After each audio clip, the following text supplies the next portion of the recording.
कहानी शुरू होती है एक छोटे से बच्चे से जो पुलिस स्टेशन आके कहता है, मेरी हेल्प करो, मुझे मेरे पापा ने छोड़ दिया है। उसने मेरी मम्मी को भी छोड़ दिया है। वो मुझे प्यार नहीं करते हैं। तभी पुलिस ऑफिसर आके कहता है, बेटा रोना बंद करो, बताओ तुम्हारा नाम क्या है और मम्मी पापा कहाँ हैं तुम्हारे। बाव कहता है कि आप मेरे पापा को अरेस्ट कर सकते हो। वो पुलिसमैन कहता है, ऐसा क्यों कह रहे हो। बाव कहता है, पापा मुझसे मिलने नहीं आए, पता है मुझे छोड़ दिया उनने, कमीने हैं ना। वो पुलिसमैन कहता है सही कहा, ऐसे कौन बच्चे को छोड़ता है। बाव कहता है कि मेरे पापा को अरेस्ट करके 10 साल के लिए जेल में रख सकते हो। मेरी मम्मी तो प्यारी है, वो मेरा ख्याल रखती है, इसलिए उसे छोड़ देना। ऐसी अजीब बातें सुन के वो पुलिस ऑफिसर कहते हैं, तुम्हारी मम्मी का नंबर तो है ना तुम्हारे पास। बाव कहता है, मम्मी अभी सर्जरी कर रही होगी, पर मेरे पापा का नंबर है मेरे पास। वो अंकल कहते हैं, ठीक है, मैं तुम्हारे पापा को कॉल करता हूँ और समझाता हूँ ऐसे क्यूट से बच्चे को कोई अकेले कैसे छोड़ सकता है। पुलिस अंकल चेन को कॉल करके कहते हैं, तुम्हारा बेटा यहाँ पुलिस स्टेशन में है, जल्दी आ जाओ यहाँ। ये सुन के चेन कहता है, मेरा कोई बेटा नहीं है। पुलिस अंकल कहते हैं, तुम्हारे पापा भी बेवकूफ़ लगते हैं। वो गुस्से में कहते हैं, ये जल्दी से पुलिस स्टेशन आ जाओ, वरना हम तुम्हारी कंपनी आ रहे हैं। चेन पुलिस स्टेशन आता है और सोचता है, मेरा कौन सा बेटा आ गया अब। बाव कहता है, ये हैं पापा, इसको अरेस्ट कर लो आप। बाव चेन को देखकर भागने लगा था। चेन बाव को पकड़ लेता है। भाई कहता है, छोड़ो मुझे। बट अंकल, पुलिस अंकल कहते हैं, आप कैसे पापा हो, आपने बच्चे का ख्याल भी नहीं रखा। चेन कहता है, कौन हो तुम। बाव बोलता है, इसलिए मम्मी ने आपको छोड़ दिया, आप इसी लायक हो। असिस्टेंट आके कहता है, ये बच्चा आपके जैसा ही दिखा रहा है। चेन कहता है, आपको कोई गलतफहमी हुई है, मेरा कोई बेटा नहीं है। पुलिस अंकल कहते हैं, तुम दोनों एक जैसे ही दिखते हो, मुझे स्टूपिड समझ के रखा है क्या। बाव ने क्लबी चेन को पकड़ लिया था। वो कहता है, पापा आप बहुत बुरे हो। असिस्टेंट कहता है, देखो ये आपके जैसा ही दिख रहा है। चेन सच में। बाव आगे कहता है, अगर आपको डाउट हो रहा है तो डीएनए टेस्ट करवाइए ना। दूसरी तरफ अब्रॉड में रूही ऑपरेशन रूम से बाहर आती है। उसकी फ्रेंड आके कहती है, बाव मिल नहीं रहा है। रूही को पता चलता है बाव तो अपने पापा के पास गया है। रूही सोचती थी मुझे भी चाइना जाना होगा अब। फ्रेंड कहती है कि तुम अकेली जाने वाली हो। रूही कहती है, हाँ क्योंकि मैं अब पहले जैसी नहीं रही हूँ। चैन बाव को अपने घर ले जाता है। घर देखकर बाव कहता है, आप रिच लगते हो, फिर भी मेरी मम्मी और मुझे छोड़ दिया। क्या फ़ायदा इतने पैसे का, इसलिए मम्मी आपको पसंद नहीं करती है। चैन कहता है, तुम्हारी मम्मी का नाम क्या है। बाव कहता है, ये आप मेरी मम्मी का नाम भूल गए लगते हैं। आप प्ले बॉय हो, इसलिए अब मैं भी नहीं बताने वाला। चैन कहता है, बहुत हो चुका। बाव डराकर कहता है, मैं पुलिस अंकल को कॉल करूंगा।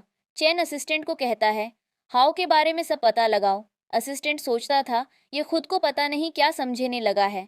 तभी वहां सर्वेंट आती है। वो बाव को देखकर कहती है, बॉस आपका बेटा भी था, वो भी इतना बड़ा। चैन कहता है, तुम मुझे पागल कर दोगी। बाव को देखकर चैन को गुस्सा आ रहा था, क्योंकि चैन की वाइफ तो 5 साल पहले ही मर चुकी थी। बाव कहता है, पापा आप कहाँ जा रहे हो। चैन कहता है, मुझे काम है, तुम आंटी के साथ रहो। रूही भी चाइना वापस आ चुकी थी। उसके पास से चैन निकलता है। वो रूही को रोककर कहता है, क्या ये तुम हो। तभी वहां जिंग आके कहता है, नहीं ये मेरी फ्रेंड है और ये अब्रॉड ही रहती थी। चैन मुझे इस लड़की का फेस देखना है। जिंग कहता है, ऐसे आप किसी का भी फेस नहीं देख सकते। तभी असिस्टेंट कहता है, बॉस हमें बिजनेस ट्रिप में जाना है, चलो ना। चैन कहता है, मैं कहीं नहीं जाने वाला, पता लगाओ अभी जो लड़की थी वो कौन। असिस्टेंट कुछ टाइम के बाद आके कहता है, वो अब्रॉड से आई है और वहाँ ही रहती थी। चैन सोचता था, मुझे क्यों लगा ये मेरी वाइफ थी। वो असिस्टेंट को कहता है, इस लड़की के बारे में सब पता लगाओ। यहाँ चैन के घर पर कारा आके सोचती थी, अब तो रूही को गए हुए भी 5 साल हो चुके हैं, अब चैन तुम मुझसे ही शादी करोगे। मेड कारा को देखकर कहती है, मैडम आपके यहाँ रहने वाली हो। कारा कहती है, हाँ। वो बाव को देखकर पूछती है, ये कौन है, ये चैन जैसा ही लग रहा है। मेड कहती है, बॉस इस बच्चे को घर लेकर आए थे, कह रहे थे डीएनए टेस्ट करवाने का। ये सुनकर कारा अपने असिस्टेंट को कॉल करके कहती है, पता लगाओ क्या चल रहा है, मुझे डीएनए टेस्ट के बारे में भी सब जानना है। अगर पॉजिटिव रिपोर्ट आती है तो उसे बदल देना। कारा बाव से पूछती है, तुम्हारी मम्मी का नाम क्या है। बाव कहता है, मैं तुम्हें नहीं बताने वाला। बाव मेरे साथ पार्क चलोगे। बाव पूछता है, तुम मेरे डैड की क्या लगती हो। कारा कहती है, मैं तुम्हारे डैड की गर्लफ्रेंड हूँ। बाओ बोलता है, मैरिड मैन की गर्लफ्रेंड हो, आप तो शेमलेस हो आंटी। कारा कहती है, चलो ना हम पार्क चलते हैं। बाओ सोचता है, मुझे पता है तुम मुझे वहाँ पार्क में छोड़ के घर आ जाओगी, मैं इनोसेंट तो नहीं हूँ, इतना कमीनी आंटी। पार्क में आके कारा कहती है, तुम वेट करो, मैं अभी आती हूँ। बाओ अपनी मम्मी को कॉल करके कहता है, मम्मी आप जल्दी आ जाओ। रूही आके कहती है, तुम यहाँ क्या कर रहे हो, बताओ मुझे। बाओ कहता है, मैं डैडी से मिलने आया था। रूही कहती है, अब हमें चलना होगा। तभी वहाँ पर चैन आ जाता है। वो कहता है, तुम जिंदा हो। रूही चैन को इग्नोर करके जा रही थी, पर चैन रूही का हाथ पकड़ लेता है। रूही कहती है, छोड़ो मुझे। चैन कहता है, ये बच्चा किसका है। रूही जवाब देती है, मेरा है। चैन कहता है, तुम मुझे छोड़ के चली गई और अब ये बेबी भी मेरा नहीं है। रूही कहती है, तुम्हें क्या पड़ी है जिसका भी बेटा हो। चैन सोचता था, तुम आ गई हो मेरी लाइफ में, अब मैं तुम्हें जाने नहीं देने वाला। चैन रूही को पकड़ के कहता है, तुमने अपनी डेथ का नाटक क्यों किया। रूही कहती है, बाओ को लंच कराना है, वो जा रही थी। तभी चैन कहता है, असिस्टेंट लेके जाओ बाओ को। रूही कहती है, छोड़ दो मुझे। तभी वहाँ कारा का भाई आ चुका था। वो रूही को देखकर कहता है, ये कमीनी कौन है, तुम तो मेरी सिस्टर के बॉयफ्रेंड हो ना। रूही बोलती है, क्या बात है, अगर तुम्हारी गर्लफ्रेंड है तो मुझे चलना चाहिए। चैन और कारा के भाई में लड़ाई हो जाती है। रूही कहती है, कारा अभी भी तुम्हारी लाइफ में है, क्या बात है। वो जा रही थी, तभी वहां पुलिस आ जाती है। पुलिस कहती है, चैन को आपको इन्वेस्टिगेशन के लिए चलना होगा। चैन चिल्ला के कहता है, तुम मेरी हो। पुलिस स्टेशन के बाहर कारा चैन को कहती है कि क्या हुआ, पर चैन ने कारा को इग्नोर कर दिया था। चैन कहता है, पता लगाओ रूही कहाँ है। कारा सोचती थी, तुम मेरे हो, अब तो रूही भी नहीं है, इसलिए तुम जहाँ जाओगे। तभी कारा को पता चलता है बाओ चैन का बेटा है। वो कहती है, डीएनए टेस्ट रिपोर्ट बदल दो। यहाँ बाओ और रूही भागने वाले थे। तभी चैन आकर कहता है, तुम कहाँ जा रही हो। रूही कहती है, मैं तुमसे बताना जरूरी नहीं समझती, वैसे भी तुम्हारे पास कारा, फिर मेरी क्या जरूरत तुम्हें। चैन कहता है, 5 पहले चली गई थी, फिर अब क्यों आ गई। रूही, क्यों मैं जिंदा हूँ ये देखकर अच्छा नहीं लगा, वैसे भी हमारा डिवोर्स हो चुका है। चैन कहता है, मैंने डिवोर्स पेपर पर साइन नहीं किया था, इसलिए अभी भी तुम मेरी वाइफ हो। वो रूही को उठा लेता है। बाओ सोचता है, ये दोनों की लड़ाई कभी खत्म नहीं होने वाली। वो भी कार में आ चुका था। बाओ बोलता है, देखो मम्मी को परेशान मत करो, वरना मैं पुलिस को कॉल कर दूंगा। चैन रूही को घर लेकर आता है। रूही कहती है, छोड़ो मुझे। चैन रूही के करीब होकर कहता है, मुझसे झूठ क्यों बोला। रूही कहती है, जाने दो मुझे। चैन कहता है, मैं तुम मेरी वाइफ हो। रूही कहती है, 5 साल पहले डिवोर्स हो चुका है। चैन नहीं, क्योंकि मैंने डिवोर्स अग्रीमेंट पर साइन नहीं किया था। अभी भी तुम मेरी वाइफ ही हो, इसलिए यहाँ रहना होगा। रूही चैन को थप्पड़ मार के कहती है, छोड़ो मुझे। तभी वो बेहोश हो जाती है। चैन कहता है, क्या हुआ है तुम्हें। बाओ कहता है, आपने मम्मी को क्या कर दिया, बताओ मुझे। डॉक्टर आके कहते हैं, अब मैडम ठीक हैं। बाओ कहता है, डैडी मैं आपको अब पसंद नहीं करता। चैन बाओ को कहता है, मैं आपकी मम्मी से बहुत प्यार करता हूँ और आपसे भी। डॉक्टर कहते हैं, मैडम सेंसिटिव हैं, इसलिए आपको उसका ख्याल रखना होगा। चैन बाओ को उठाकर बाहर लाता है। वो बोलता है, तुम अभी रेस्ट करो, तुम्हारी मम्मी ठीक हैं। बाद में चैन रूही के पास आता है। वो कहता है, पता नहीं तुमने क्या कर दिया जो तुमने बताया तक नहीं, मेरा बेटा है।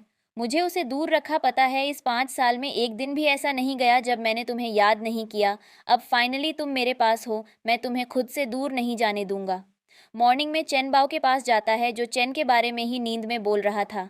चैन कहता है, तुम मेरे बेटे हो, अब तुम मेरे साथ ही रहने वाले हो। असिस्टेंट बाहर था, वो डीएनए टेस्ट की रिपोर्ट लेकर आया था, जो दोनों नेगेटिव थे। ये देखकर चैन कहता है, ऐसा नहीं हो सकता। असिस्टेंट कहता है, लगता है किसी ने रिजल्ट में कुछ किया है। चैन कहता है, ठीक से पता लगाओ फिर। यहाँ पर कारा आ चुकी थी। वो देखती है कि चैन तो कुकिंग कर रहा है। कारा कहती है, देखो मैं तुम्हारे लिए ब्रेकफास्ट लेकर आई हूँ। चैन बोलता है, तुम यहाँ क्या कर रही हो। कारा बोलती है, वो मेरे भाई के साथ लड़ाई हुई थी ना, तो मुझे लगा माफ़ी मांगनी चाहिए तुमसे। तभी वो जानकर चैन पर पानी गिराती है और क्लीन करने लगती थी। तभी रूही आ जाती है, जिसको देखकर कारा कहती है, तुम जिंदा हो रूही, 5 साल पहले मुझे मार दिया था तो लगा नहीं होगा कि मैं जिंदा हूँ। चैन कारा से पूछता है, ये रूही क्या कह रही है। चेन रूही के पास जाकर कहता है, 5 साल पहले ऐसा क्या हुआ था जो तुम मुझे छोड़ के चली गई? कारा सोचती है, ये तो मर चुकी थी ना, फिर से कैसे जिंदा हो गई, यहाँ रह भी रही है। कारा बोलती है, तुम रूही हो ना, तुम जिंदा हो कि मर चुकी थी ना? रूही बोलती है, क्यों डिसअपॉइंटमेंट हुई ना तुम्हें? कारा कहती है, नहीं, मैं क्यों ऐसा सोचने लगी, तुमसे देखकर खुशी हुई। रूही कहती है, तुम्हारी एक्टिंग स्किल्स और भी इम्प्रूव हो चुकी हैं। कारा कहती है, तुम पहले तो ऐसे बात नहीं करती थी ना? रूही कहती है, थैंक यू, तुम दोनों ने मिलकर मुझे मारा था। कारा सोचती है कहीं चैन को सच्चाई पता न चल जाए। वो कहती है, ऐसा क्यों बोल रही हो तुम? रूही बोलती है, क्या हुआ, मैंने तुम दोनों की मॉर्निंग खराब कर दी क्या? चैन रूही को रोक कर कहता है, तुम्हारे लिए मैंने ब्रेकफास्ट बनाया है। रूही की बात है, मुझे लगा तुम कारा के साथ एंजॉय करोगे ब्रेकफास्ट। यहाँ चैन बहुत प्यार से रूही को खिला रहा था, तभी कारा कहती है, मैं भी तुम्हारे लिए ब्रेकफास्ट लाई हूँ। चैन कहता है, तुम जा सकती हो यहाँ से। कारा बोलती है, मैं तुम्हारी चाइल्डहुड स्वीट हार्ट हूँ। चैन कहता है, हाँ, और रूही मेरी वाइफ है, समझी तुम? तभी वहाँ बाओ आ जाता है। वो कहता है, आपके घर में बॉडीगार्ड नहीं है जो कोई भी अंदर आ जाता है। कारा कहती है, देखो ना ये क्या कह रहा है, लगता है कुछ सिखाया नहीं इसकी मॉम ने। बाओ बोलता है, आप हमारी फैमिली को डिस्टर्ब कर रहे हो, आपको भी कोई मैनर्स नहीं है। चैन बोलता है, ऐसे बात मत करो, माफ़ी मांगो। बाओ बोलता है, मैं कोई माफ़ी नहीं मांगने वाला। कारा कहती है कि तुम दोनों ने दोबारा शादी कर ली है। रूही तुम क्या हो? कारा कहती है, तुम दोनों का डिवोर्स हो चुका था इसलिए पूछ रही हूँ मैं। बाओ कहता है, लगता है आप मेरे डैड की मिस्ट्रेस बनना चाहती हैं, इसलिए ये सब जानना चाहती हो आंटी। रूही कहती है, फिर ऐसा हो तो हम दोनों चले जाते हैं। चैन कहता है, तुम दोनों को कहीं भी जाने की ज़रूरत नहीं है। चैन के ऑफिस जाने के बाद रूही और बाओ घर से भागने वाले थे, पर सभी रास्ते पर बॉडीगार्ड्स थे। दोनों परेशान हो जाते हैं। रूही को याद आता है जब एक दिन वो चैन के रूम में आई थी, तब चैन और कारा नाइट स्पेंड कर रहे थे। कारा ने कहा था, चैन मुझे ही लाइक करता है। चैन की मॉम ने तो रूही को डिवोर्स पेपर ही दे दिए थे। रूही ने तब कहा था, मैं चैन को डिवोर्स नहीं देने वाली। चैन की मॉम रूही को बाहर निकाल देती है घर से। रूही देखती है चैन कार से जा रहा था, वो चैन को कॉल भी करती है। तब चैन ने कहा था, मुझे तुमसे डिवोर्स चाहिए। तब जाके रूही ने डिवोर्स पेपर्स पर साइन कर दिए थे, और उसके बाद रूही का एक्सीडेंट भी हुआ था। बाओ कहता है, मम्मी मैं आपके साथ हूँ। रूही वो मॉर्निंग वाली आंटी से दूर रहना। तभी यहाँ चैन की मॉम आ जाती है। वो कहती है, तुम यहाँ क्या कर रही हो? डिवोर्स के बाद भी मेरे बेटे के घर में ऐसी निकलो यहाँ से, वरना सेकंड टाइम भी मैं तुम्हारा एक्सीडेंट करवा दूंगी। बाओ बोलता है, कमीनी दादी, आप यहाँ से निकल जाएं, वरना मैं पुलिस को कॉल कर दूंगा।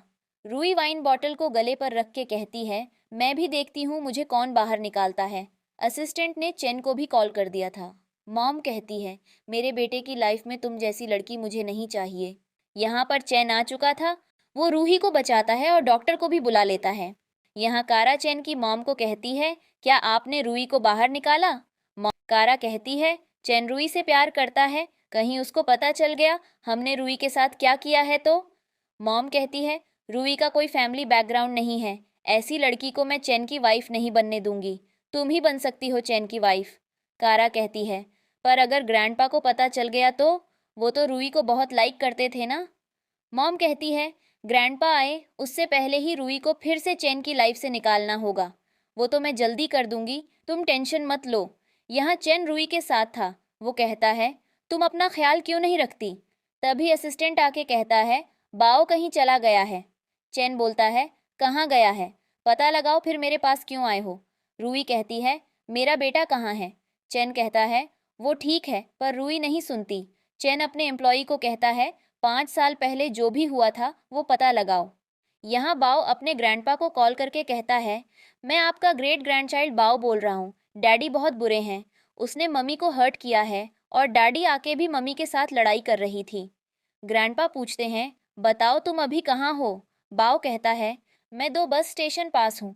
यहाँ कारा के लोग पूछते हैं, इस बच्चे का क्या करना है?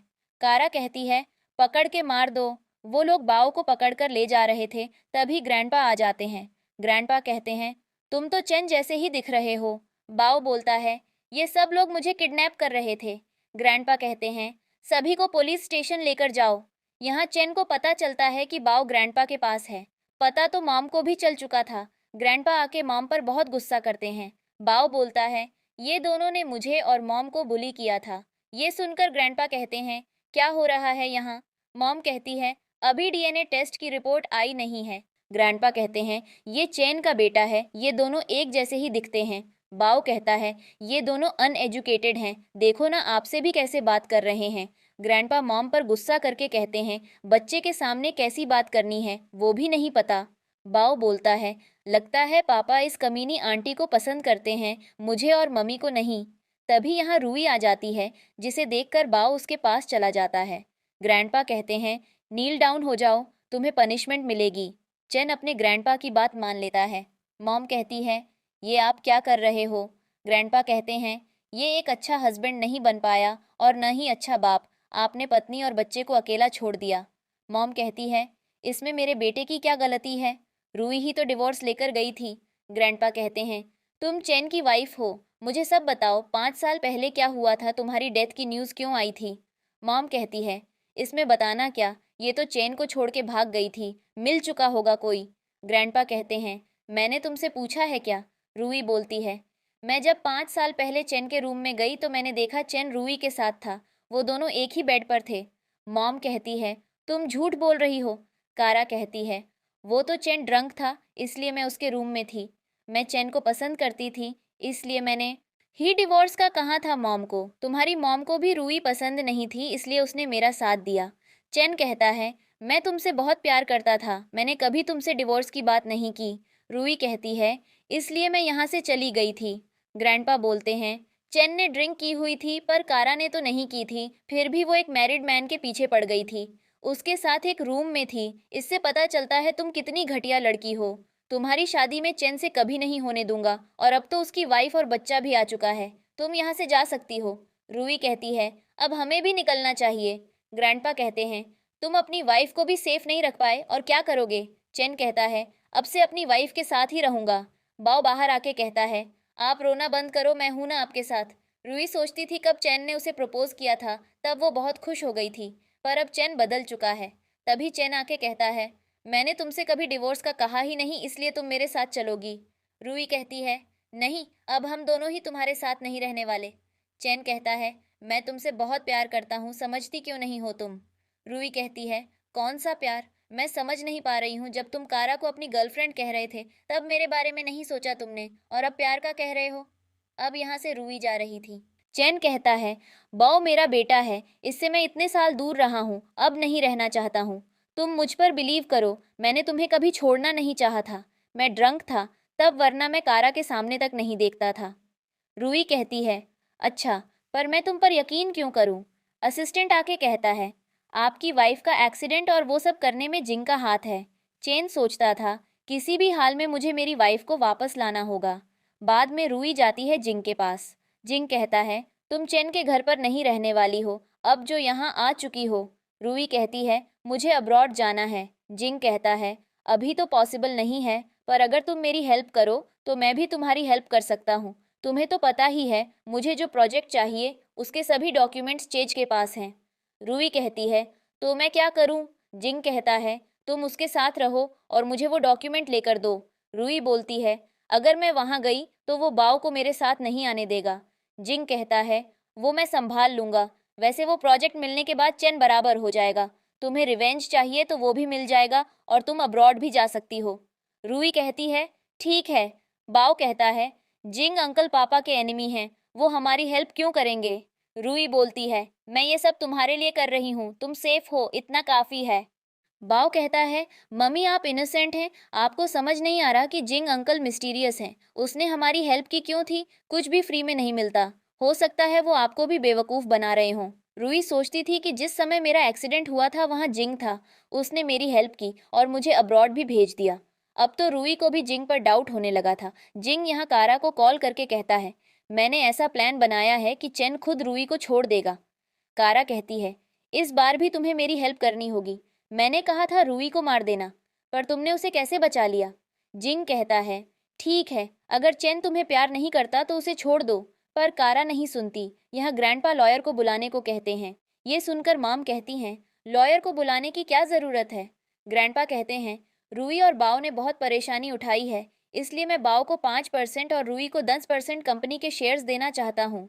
मॉम कहती हैं, पर अभी तो डीएनए टेस्ट रिपोर्ट भी नहीं आई है, आप ऐसा नहीं कर सकते। अगर रिपोर्ट पॉजिटिव आती है तब आप बाव को शेयर्स दे सकते हो, वरना नहीं। ग्रैंडपा कहते हैं, तुम मेरे डिसीजन पर सवाल उठा रही हो क्या? मॉम सोचती है, आज तक मुझे तो कुछ नहीं दिया और ये माँ बेटे को पता नहीं इतना सब क्यों मिल रहा है। नहीं, मैं ऐसा नहीं होने दूंगी। वो कहती है, अभी तो रात हो चुकी है, आप लॉयर को मॉर्निंग में बुला लेना, ये सही रहेगा। ग्रैंडपा कहते हैं, चलो ठीक है। बाद में मॉम कमरे में आने के बाद ये सही बात किसी को बता रही थी। वो बंदा कहता है, अब ग्रैंडपा कितने सालों तक जिंदा रहेंगे? अभी वो मर भी जाते हैं तो किसी को कोई फर्क नहीं पड़ेगा। मॉर्निंग में होटल के कमरे में कुछ लोग आए थे जो बाव के कमरे के बाहर थे। बाव पुलिस को कॉल करता है, तभी यहाँ चैन आ जाता है। वो लोग भी भाग गए थे। चैन सोचता था, कोई तो है जो रूही और बाव को हर्ट करना चाहता है। चैन की आवाज़ सुनकर बाव बाहर आता है और यहाँ पर रूही भी आ चुकी थी। वो कहती है, तुम यहाँ क्या कर रहे हो? बाव बोलता है, वो बैड अंकल्स मिले थे। तभी यहाँ असिस्टेंट आ जाता है, जिसे देखकर चैन दरवाज़ा बंद कर देता है। चैन कहता है, तुम ऐसे टावल में ही रहने वाली हो, चलो मेरे घर। रूही कहती है, नहीं, मुझे नहीं आना। चैन कहता है, यहाँ तुम दोनों सेफ नहीं हो। पर रूही मान नहीं रही थी। चैन उसका हाथ पकड़ता है तो रूही का टावल गिर जाता है। बाव कहता है, बच्चे के सामने ये सब करना ठीक नहीं रहेगा। रूही कहती है, मैं और बाव यहाँ ठीक हैं, तुम निकल जाओ यहाँ से। चैन कहता है, बाव मेरा बेटा है और तुम मेरी वाइफ हो, मैं तुम दोनों को छोड़कर कहीं नहीं जाने वाला। चैन बाव को उठाकर जाने लगा था। चैन कहता है, तुम घर चलो, तुम्हारी मम्मी भी आ जाएगी तुम्हारे पीछे। बाव बोलता है, डैडी आपको मुझसे बात करनी चाहिए। चैन असिस्टेंट को कहता है, इसको लेकर जाओ। बाव चिल्ला रहा था, मैं आपको नहीं छोड़ने वाला, इतनी पिटाई करूंगा ना। रूही भी तैयार होकर आ जाती है। चैन उसे उठा लेता है और मार के कहता है, चुप रहो। रूही चिल्ला रही थी, मुझे छोड़ो। बाव कहता है, आप मेरी मॉम को परेशान नहीं कर सकते हो। चैन रूही को लेकर कमरे में आता है। रूही कहती है, ये क्या कर रहे हो? प्यार तो नहीं फिर? चैन कहता है, मैं तुमसे प्यार ही करता हूँ, इसलिए तो छोड़ नहीं रहा हूँ। रूही बोलती है, तुम कारा के पास जाओ, मुझे तुम नहीं चाहिए। चैन कहता है, अच्छा। वो रूही के करीब आके कहता है, पर मुझे तुम चाहिए मेरे बेड पर हर रात। मैं तुमसे इतना प्यार करता हूँ, तुम समझती क्यों नहीं हो? रूही कहती है, मुझे यकीन नहीं तुम पर।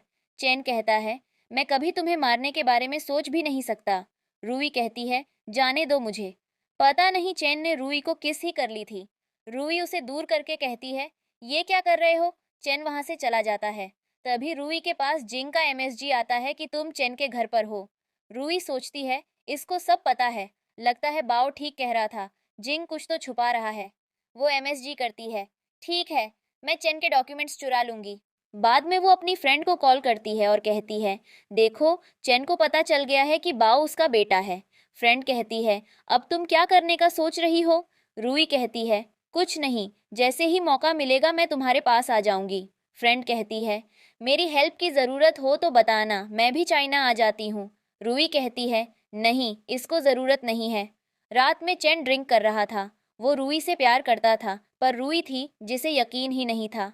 चैन रूही के रूम में आ जाता है। वो रूही को हग करके कहता है, मैंने तुम्हारे साथ कुछ भी नहीं किया, लेकिन तुम हो जिसे मेरी बात समझनी ही नहीं है। मॉर्निंग में रूही देखती है कि उसके पास तो चैन सो रहा है। वो देखती है कि चैन ने कपड़े भी नहीं पहने हैं। रूही चैन को लात मार के कहती है, ये सब क्या हो रहा है? चैन कहता है, कल रात मैंने ड्रिंक की थी, शायद इसलिए यहाँ आ गया। रूही कहती है, तो अब निकल जाओ। चैन कहता है, ये मेरा रूम है, तुम क्यों जा रही हो? बताओ, और तुम मेरी वाइफ हो, अब मैं तुम्हें टच भी करूंगा। रूही जवाब देती है, कौन सी वाइफ? मैंने डिवोर्स पेपर पर साइन किया था। चैन कहता है, अच्छा, पर मैंने तो साइन नहीं किया था। हमारे पास कोई डिवोर्स सर्टिफिकेट नहीं है, तो समझो अभी भी मैरिड कपल हैं। तभी यहाँ बाव आ जाता है। वो कहता है, पापा मेरी मॉम को टच मत करो। चैन सोचता था, ये मेरा ही बेटा है ना। ये दोनों बाहर आते हैं।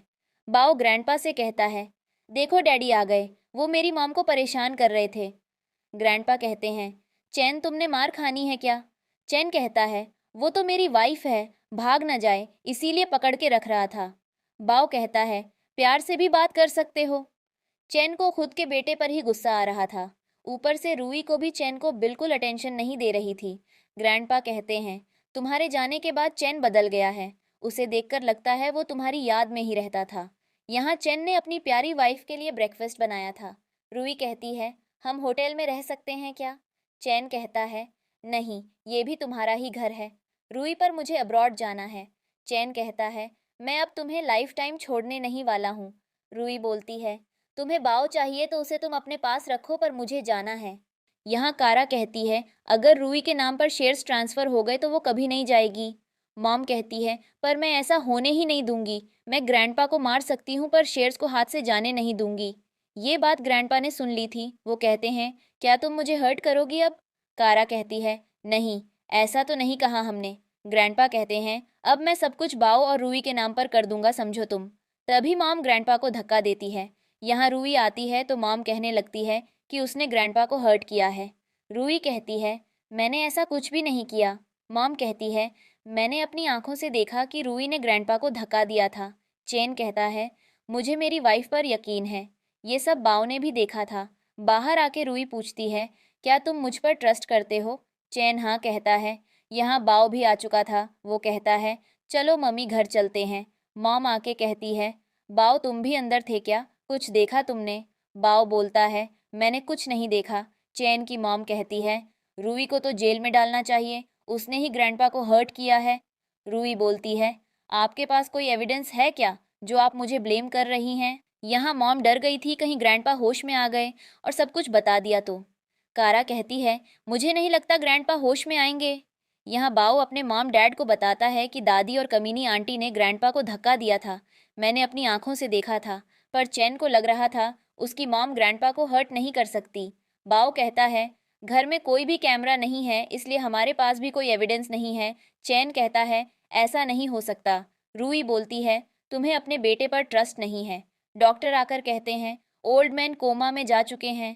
तभी मॉम आकर पूछती है, ग्रैंडपा अब ठीक तो है ना? चैन कहता है, हाँ, कल मॉर्निंग तक होश आ जाएगा। मॉम और भी डर गई थी। वो चैन को कहती है, तुम थक गए होंगे ना, इसलिए तुम घर चले जाओ, मैं और कारा यहाँ पर हैं। चैन कहता है, ठीक है। रूही चैन से पूछने वाली थी कि क्यों झूठा बोला, पर चैन उसे चुप करा देता है। बाओ कहता है, ग्रैंडपा मुझे बहुत अच्छे लगते थे, वह ठीक तो हो जाएंगे ना? रूही कहती है, तुम्हें तो पता ही है मैं डॉक्टर हूँ, मैं ग्रैंडपा को ठीक कर दूंगी। तभी जिंग का कॉल आता है। ओल्ड मैन हॉस्पिटल में है ना? रूही सोचती है, ये भी पता चल गया इसको। जिंग कहता है, नहीं, चेन बिजी होगा ना हॉस्पिटल में, ये अच्छा मौका है, तुम घर जाकर वो डॉक्यूमेंट्स ढूंढ सकती हो, और जैसे ही वो डॉक्यूमेंट्स मुझे मिलेंगे मैं तुम्हें अब्रॉड भेज दूंगा। तुम रेडी तो हो ना? रूही बोलती है, मैं रेडी हूँ, वैसे भी मुझे चेन पसंद नहीं है। ग्रैंडपा के रूम में एक डॉक्टर आता है और कोई मेडिसिन देने वाला था, पर ये तो असिस्टेंट था। यहाँ चैन आकर कहता है, इसको पुलिस स्टेशन लेके जाओ। अब तो चैन को भी बाव की बातों पर यकीन होने लगा था कि कोई तो है जो ग्रैंडपा को हर्ट करना चाहता है। यहाँ असिस्टेंट आकर कहते हैं कि डॉक्टर ने कहा है कि एक अब्रॉड का डॉक्टर अगर ग्रैंडपा की सर्जरी करे तो वो ठीक हो सकते हैं। चैन तो उसे बुलाओ। यहाँ रूही बाव के साथ थी, तभी चैन आता है। रूही बाहर आकर कहती है, क्या हो गया? चैन बोलता है, आज ग्रैंडपा को कोई अटैक करने वाला था। चैन रूही को हग कर लेता है। वो कहता है, मुझे डर लग रहा है कि कोई है जो ग्रैंडपा को मारना चाहता है। रूही कहती है, नहीं, वो ठीक हो जाएंगे। यहाँ पर कारा आती है। वो कहती है, तुमने जो कहा था वो हो जाएगा। अगर ग्रैंडपा को होश आया तो हम क्या करेंगे? कारा कहती है, नहीं, वो डॉक्टर अपना काम करेगा, पर अगर वो अब्रॉड वाली डॉक्टर आ गई तो ग्रैंडपा ठीक हो सकते हैं। मॉम कहती है, वो तो आने वाली नहीं है। कारा कहती है, सही कहा आंटी, अब सब कुछ अंडर कंट्रोल है। ये सुनकर चैन को गुस्सा आ जाता है। वो सोचता था कि कारा रूही के पीछे पड़ गई है। मॉम कहती हैं, वही तो, ऐसी डॉटर इन लॉ किसको चाहिए? चैन कहता है, मॉम बहुत हुआ, मुझे कोई प्रॉब्लम नहीं है कि रूही किससे मिलती है या किससे नहीं। मॉम बोलती हैं, मैं तुम्हारी मदर हूँ, तुम्हें मेरी बात सुननी चाहिए। चैन कहता है, फिर ऐसे तो रूही भी मेरी वाइफ है ना? कारा बोलती है, ये तुमने 5 साल पहले छोड़ के जा चुकी हो, फिर तुम उसके साथ हो। चैन चिल्लाकर कहता है, निकाल जाओ यहाँ से, मैं अपनी वाइफ के बारे में कुछ भी सुनना नहीं चाहता। बाओ कहता है, आज आपने मम्मी की साइड लिया, मैंने आपको माफ़ किया। चैन पूछता है, वैसे तुम जिंग को कैसे जानती हो? रूही कहती है, उसने मेरी हेल्प की थी जब मेरा एक्सीडेंट हुआ था। चैन कहता है, तब मुझे तुम्हारे साथ होना चाहिए था, पर मुझे माफ़ करना, मेरी वजह से तुम्हें बहुत प्रॉब्लम का सामना करना पड़ा। रूही कहती है, ऐसा मत कहो, मैं सेफ थी अब्रॉड में, वहां पर बाओ को भी अच्छा लग रहा था, मैं वापस अब्रॉड चली जाऊंगी। चैन कहता है, तुम मेरी वाइफ हो, कैसे जा सकती हो तुम? बाओ कहता है, आपको मम्मी के साथ प्यार से बात करनी चाहिए पापा, रूही बोलती है। बाओ का स्कूल भी अब्रॉड में ही है, इसलिए मुझे जाना तो होगा ही। चैन कहता है, मैं तुम्हें फिर से अपना बना लूंगा, फिर तुम यहाँ से जा नहीं पाओगी। यहाँ ये दोनों ऐसे ही लड़ाई करने लगे थे। बाद में रूही मिलने जाती है जिंग से, जो क्लब में था। रूही कहती है, तुमने मुझे यहाँ क्या भुला दिया है? जिंग बोलता है, क्योंकि यहाँ कभी चैन नहीं आएगा, इसलिए। वैसे बताओ, तुम्हें वो सभी डॉक्यूमेंट्स मिले क्या? रूही कहती है, नहीं, क्योंकि मुझे लैपटॉप का पासवर्ड पता नहीं है। ये सुनकर जिंग एक यूएसबी देता है और कहता है, इसका यूज करना, मेरा असिस्टेंट हैकर है, बाकी का काम वो संभाल लेंगे। रूही सोचती है, ये कितना स्मार्ट है। जिंग कहता है, तुम्हें चैन पसंद नहीं है ना, इसलिए यही मौका है जब तुम उसको बर्बाद कर सकती हो। रूही कहती है, ठीक है। जिंग का असिस्टेंट कहता है, रूही आपकी हेल्प करेगी, मुझे ऐसा नहीं लगता। जिंग बोलता है, रूही के पास कोई पावर नहीं है, अगर उसको अब्रॉड जाना है तो मेरी हेल्प करनी होगी। वैसे भी उसको चैन से नफरत है, उसका मैं फायदा उठा रहा हूँ। असिस्टेंट कहता है, चैन डॉक्टर सिन्हा के बारे में पता लगा रहा है। जिंग कहता है, तुम भी पता लगाने लग जाओ, मुझे वो पहले चाहिए। असिस्टेंट कहता है, लेकिन वो डॉक्टर ऐसे किसी को भी नहीं मिलती है, उसके बहुत डिमांड रहती है। जिंग कहता है, ये तो अच्छा है, मुझे उसके बारे में सब पता करके दो, ताकि मैं उसको चैन के पास न जाने दूं। यहाँ कारा जिंग से मिलने जाती है। ये सब रूही देख रही थी। कारा कहती है, अगर उस दिन तुमने रूही को नहीं बचाया होता तो आज ये प्रॉब्लम न होती। जिंग कहता है, नहीं, वो काम की बंदी है, मुझे जितने भी डॉक्यूमेंट्स चाहिए वो लेके आएगी मेरे पास। यहाँ कारा अंदर जाने वाली थी, पर सोचती है, अब भी नहीं, मेरे पास कोई एविडेंस नहीं है। रूही बाहर आती है, तभी उसको कुछ लोग मिल जाते हैं जो कहते हैं, तुम अकेली हो? रूही कहती है, नहीं, ये मेरे पास में है। तो सही, मेरा बॉयफ्रेंड, और भाग जाती है। वो लोग भी रूही के पीछे जाते हैं, पर तभी यहाँ चैन आ चुका था, जिसको देखकर वो लोग भाग चुके थे। रूही कहती है, अब मैं ठीक हूँ, मुझे छोड़ो। चैन कहता है, क्या करें, कोई लोग, तुम हो ही इतनी प्रिटी। रूही कहती है, फालतू की बात करना बंद करो। चैन कहता है, मैं तो सही ही कह रहा हूँ। वो रूही को किस करने वाला था। रूही कहती है, रुक जाओ, आज मैं जिंग से मिलने गई थी, उसने मुझे ये यूएसबी दी है। चैन बोलता है, अच्छा, तो वो मेरे प्रोजेक्ट पर नजर बनाए रखा है। रूही बोलती है, हाँ, मैंने वहाँ कारा को देखा जिंग के साथ। चैन कहता है, वो नहीं हो सकती, उसके पास इतना दिमाग कहाँ है। रूही को अब गुस्सा आ जाता है, वो कहती है, क्यों नहीं हो सकती? कारा जानती है जिंग को, पर लगता है तुम्हारी फर्स्ट लव पर ज्यादा ही ट्रस्ट है तुम्हें। चैन कहता है, ऐसा कुछ भी नहीं है, पर उसके पास दिमाग नहीं है, इसलिए कह रहा था। रूही कहती है, अच्छा, दिमाग नहीं है तो मुझे तुमसे दूर कर दिया, ये तो उसने दूसरे के कहने पर ही किया होगा ना। चैन कहता है, माफ कर दो मुझे, मैं सबसे ज्यादा ट्रस्ट तुम पर ही करता हूँ, प्लीज तुम अब्रॉड मत जाना। रूही कहती है, अगर तुम्हारी हरकतें ऐसी ही रहीं तो मैं तुम्हें छोड़ के चली जाऊंगी, वैसे भी तुम्हारे पास तो कारा ही ना। चैन कहता है, तुम मुझे गलत समझ रही हो, मैंने तुम्हारे अलावा किसी से प्यार नहीं किया है। रूही कहती है, हाँ, वो तो पता है, तभी मुझे छोड़ दिया था तुमने। चैन यहाँ अपनी वाइफ को मनाने लगा था, ये सब मेरी गलती है, मेरी वजह से तुम्हें मुझसे दूर होना पड़ा। रूही कहती है, नहीं नहीं, तुम्हारी वजह से नहीं, तुम्हारी कारा की वजह से, समझे। चैन रूही को हक कर लेता है, माफ भी कर दो मुझे अब। रूही कहती है, जिंग को करना चाहता है, उसको हमें सबक सिखाना होगा। चैन कहता है, हाँ, वो तो मैं कर दूंगा, क्योंकि जिंग हैक कर रहा है, वो इलीगल है। चैन रूही को किस करके कहता है, जब तक तुम मेरे साथ हो तब तक मैं तुम्हें किस करता रहूंगा। रूही कहती है, तुम भी ना। घर में चैन को नींद नहीं आ रही थी, जब से रूही उसको लाइफ से गई थी तब से चैन की हेल्थ भी खराब होने लगी थी। यहाँ चैन अपनी वाइफ को किस करता है, तभी यहाँ बाव आ जाता है। वो कहता है, क्या आप मम्मी को परेशान कर रहे हैं? चैन कहता है, नहीं तो। रूही बाव को लेके चली जाती है। बाव, आप ही पापा का मजाक बना रहे थे। अगले दिन डॉक्टर से मिलने के लिए रूही आती है। डॉक्टर को पता था यही वो डॉक्टर है जो अब्रॉड से आने वाली थी।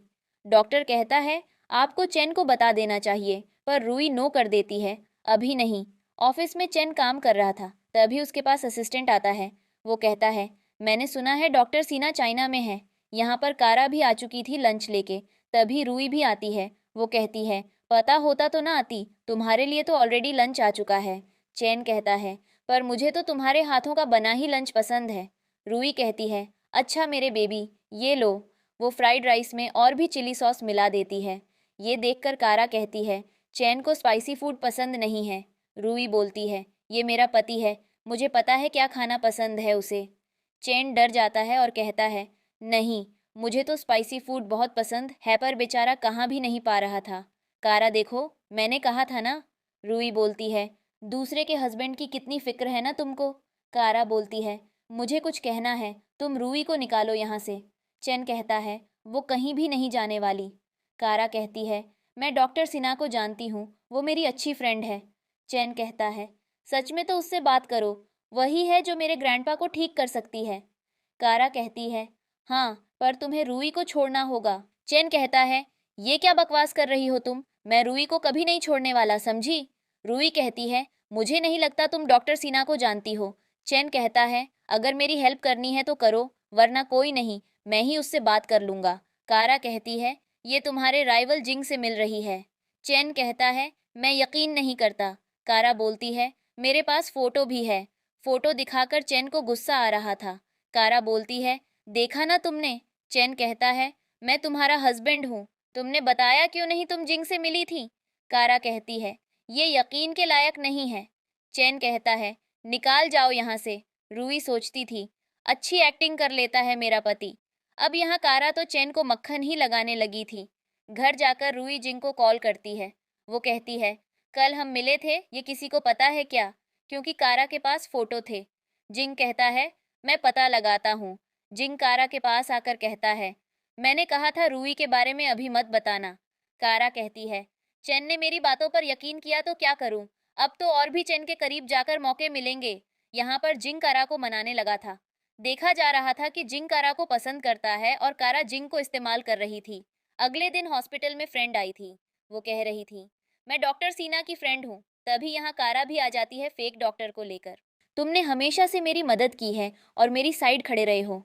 लीव कहता है, क्या तुमने इस प्रॉब्लम का सॉल्यूशन ढूंढ लिया है कि तुम इसको कैसे सॉल्व करोगी। जिस पर यूं कहती है, चिंता मत करो, मैं सब कुछ संभाल लूंगी। तो तभी वहां पर लू आ जाता है और कहता है, क्या तुम अब ठीक हो। और लीव को कहता है, क्या तुम थोड़ी देर के लिए बाहर जा सकते हो, मुझे यू से कुछ बात करनी है। जिस पर यू ऐसा करने से मना कर देती है और कहती है, तुम्हें जो कहना है वह जल्दी कहो। जिस पर लू कहता है, मैं तो बस तुम्हें हमारे बीच हुए एग्रीमेंट के बारे में बताने आया हूँ, क्या वह अब भी मायने रखता है। समय बहुत तेजी से जा रहा है। जिस पर यूं रहती है, मुझे इसके बारे में दोबारा सोचने का थोड़ा टाइम दीजिए। जिस पर लू कहता है, तुम्हें जितना टाइम चाहिए ले लो, पर एक बात जान लो, बस ज्यादा समय मत लगा देना। और ऐसा कहकर वहां से चला जाता है। तभी लीव बोलता है, क्या तुम अभी उससे शादी करने के बारे में सोच रही हो। जिस पर युग कहती हैं, ऐसा नहीं है, मैं ठीक हूँ। इस पर लीव कहता है, मैं समझ सकता हूँ, तुम मुस्कुरा रही हो, पर इसका यह मतलब नहीं है कि तुम ठीक हो। मैं बहुजन पता कर लूंगा, फिर इसके बाद वह तुम्हें ऐसी कोई धमकी नहीं दे पाएगा। फिर हम यूं को देखते हैं, जो अभी अपने काम में बिजी थी। तभी वहां पर लीव आकर उसको तभी उसकी फ्रेंड चैन से मिलने आती है। फ्रेंड कहती है, रूही तुम्हें अब्रॉड में भी बहुत मिस करती थी, और बाव ने तो आपके बारे में पता भी लगा लिया, तो वो आपके लिए चाइना अकेले ही आ गया था। बाव ही जिसकी वजह से आप रूही से दोबारा मिल पाए। बाव घर में था, उसके लिए कितने सारे टॉयज हैं। बाव अपने पापा से पूछता है, आप ठीक तो है ना। चैन कहता है, मुझे तो तुम्हें थैंक यू कहना चाहिए, क्योंकि तुम ना होते तो कभी भी मैं रूही से ना मिल पाता। बाव कहता है, आपके बारे में मुझे मम्मी की डायरी से पता चला, वो आपको कितना पसंद करती हैं, इसलिए मैं आपके पास आ गया। तभी असिस्टेंट आकर कहता है, मैडम की कार का एक्सीडेंट हो गया है। तभी रूही आकर कहती है, क्या यहाँ तुम सुपरमार्केट आ चुके हो। बाव कहता है, मम्मी आप ठीक तो है ना। चैन तो रूही को हग ही कर लेता है, तुम्हें कुछ हुआ तो नहीं है। रूही कहती है, ये सब कारा ने करवाया है। यहाँ मॉम को पता चला था कि रूही ठीक है, वो सोचती थी कि ये बात बचा क्यों जाती है। कारा कहती है, कोई नहीं, हम बाव को उठा लेते हैं, फिर रूही को हमारी बात माननी होगी। अगले दिन से ही चैन भी रूही के साथ हॉस्पिटल में रहता था। सबके सामने कहता था, बेबी कुछ चाहिए क्या। रूही कहती है, नहीं तुम जाओ यहाँ से। पर चैन नहीं मानता। रूही बाहर आकर कहती है, तुम इतने स्वीट कब बन गए। चैन कहता है, क्या करूं, मेरी वाइफ इतनी प्यारी है। दूसरी तरफ शॉपिंग मॉल में बाव और रूही की फ्रेंड वॉशरूम में जाती है, तब बाव अकेला था। यहाँ एक लेडी आकर कहती है, तुम्हारे पापा ने मुझे लेने के लिए भेजा है, चलो मेरे साथ। बाओ, पर उसने तो कहा था मैं डिनर टाइम में आऊँगा और तुम मुझे पकड़ने आई हो। वो यहाँ चिल्लाने लगा था। सिक्योरिटी गार्ड उस लेडी को पकड़ लेते हैं। बाओ कहता है, मैं इतना इनोसेंट नहीं हूँ कि आपके झूठ में यकीन कर लूँ, तुम्हें पुलिस के हाथों कर देना चाहिए। तभी यहाँ फ्रेंड आई है। वो कहती है, तुम ठीक तो हो ना? बाओ कहता है, हाँ आंटी, हॉस्पिटल में मॉम ग्रैंडपा से मिलना चाहती थी पर रूई जाने नहीं देती। मॉम कहती है, वो मेरे फादर इन लॉ हैं, मुझे मिलना है। बॉडीगार्ड कहते हैं, आप चेन के साथ आए तभी आपको अंदर जाने देंगे। मॉम कहती है, पता है ना मैं कौन हूँ, फिर भी कोई उससे बात नहीं सुनता। तभी यहाँ चेन आकर कहता है, आप घर जाएं। रूई सोचती थी, चेन कितना बदल गया है ना। फ्रेंड बाव को लेकर जा रही थी, तभी कोई बाव का किडनैप कर लेता है। फ्रेंड सभी को भूल जाती है। रूई कहती है, पुलिस को कॉल किया। यहाँ रूई के फ़ोन में कोई कॉल करके कहता है, इतने पैसे लेकर लोकेशन पर आ जाओ, मैं एड्रेस सेंड करता हूँ। सभी वहाँ जाते हैं। बाव तो ठीक था, उसने सभी को भगा दिया था मार मार के। चेन ये देखकर बहुत खुश होता है। बाद में रूई वो यूएसबी चेन के लैपटॉप पर लगाकर कहती है, मैंने तुम्हारा काम कर दिया है। ये देखकर चेन भी इम्प्रेस्ड हो चुका था। यहाँ डॉक्टर कहते हैं, रूई आप यहाँ जॉब कर लें। रूई कहती है, नहीं, मुझे अब्रॉड जाना है। ग्रैंडपा जैसे ही मॉम को देखते हैं कहते हैं, इसने मुझे मारने की कोशिश की। चेन बोलता है, आपने ऐसा क्यों किया? मॉम कहती हैं, तो मैं क्या करती, मैं अच्छी फैमिली से हूँ, मैंने आज तक कभी कुछ गलत नहीं किया। पर ग्रैंडपा मेरी बदले रूई को सब देना चाहते थे। ये तो गलत है ना, मुझे सभी प्रॉपर्टी मिलनी चाहिए थी। यहाँ पुलिस आ जाती है और मॉम को अरेस्ट करके ले जाती है। कारा भी डर जाती है। चेन कहता है, 5 साल पहले जो हुआ था वो मैं इन्वेस्टिगेट करवा रहा हूँ कारा। कारा डर के चली जाती है। बाओ ग्रैंडपा से मिलके बहुत खुश होता है। आप जल्दी से ठीक हो जाएं। बाद में प्रोजेक्ट इवेंट था जहाँ पर जिंग के साथ कारा आई थी। जिंग को लग रहा था ये प्रोजेक्ट उसे ही मिलेगा। तभी यहाँ चेन आ जाता है और कहता है, देखा किसको मिलता है। बाद में रूई जाकर जिंग को थप्पड़ मारती है, तुम बहुत घटिया हो। जिंग कहता है, अच्छा हुआ पता चल गया। कुछ समय बाद पुलिस जिंग और कारा दोनों को भी अरेस्ट कर लेती है। अब चेन अपनी वाइफ के साथ मज़े से रह रहा था, पर रूई ने डिसाइड किया था वो अब्रॉड जाने वाली है। चेन उसे हग कर लेता है। ग्रैंडपा ने बाव के नाम पर कंपनी के शेयर्स ट्रांसफ़र कर दिए थे। बाद में रूई अब्रॉड जाती है। चेन भी कुछ नहीं कह पाता। वो एयरपोर्ट पर आता है। बाव कहता है, पापा हम जल्दी मिलेंगे। ऐसे ही 2 साल निकल जाते हैं। एक दिन हॉस्पिटल में चेन रूई का नाम सुनता है, पर सोचता है कहीं गलत तो नहीं सुन लिया ना। तभी वो रूई को देखता है। रूई कहती है, मैं वापस आ गई हूँ। चेन उसे देखकर खुश होता है। इसी के साथ ड्रामा खत्म होता है।